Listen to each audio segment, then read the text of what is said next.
লক্ষ্মীপুর ২ আসনে ধানের শীষের পক্ষে রিকশা, ভ্যান ও অটোচালক দলের উদ্যোগে লিফলেট বিতরণ ও গণসংযোগ কর্মসূচি অনুষ্ঠিত হয়েছে।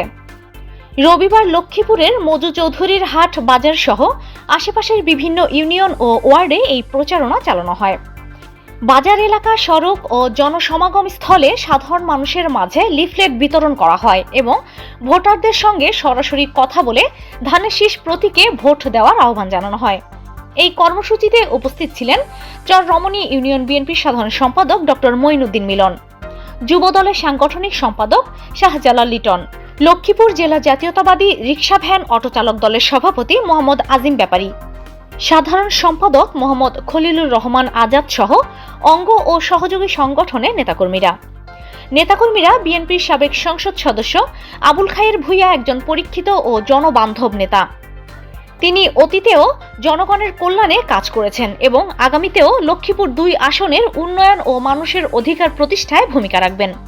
তারা আসন্ন নির্বাচনে ধানের শীষ প্রতীকে ভোট দিয়ে আবুল খায়ের ভূঁইয়াকে বিজয়ী করার জন্য সর্বস্তরের মানুষের প্রতি আহ্বান জানান। লিফলেট বিতরণ ও গণসংযোগ কর্মসূচিকে ঘিরে স্থানীয় নেতাকর্মীদের মধ্যে ছিল ব্যাপক উৎসাহ উদ্দীপনা। জনসভার মতন এটা ভোট চাইছি, প্রতি ওয়ার্ডে ওয়ার্ডে গ্রামে যে সকল সংগঠন নিয়ে আমাদেরকে যথেষ্ট পরিমাণ সারা দিচ্ছে এলাকার লোকে। ইনশাল্লাহ আগামী দিনে জনাব আবুল খায়ের ভূঁইয়াকে অনেক ভোটে ধানের শীষ মার্কায় ভোট জয়যুক্ত করে নির্বাচিত করব ইনশাল্লাহ। সকাল থেকে এই পর্যন্ত আমাদের নেতাবিন্দুকে নিয়ে আমরা সবাই দ্বারে দ্বারে গেছি, ভোট চাইছি, সবার কাছে দোয়া কামনা করছি এবং কি সবাই আমাদেরকে ইনশাল্লাহ আশ্বাস দিচ্ছে যে তারা ধানের শীষে ভোট দেবে।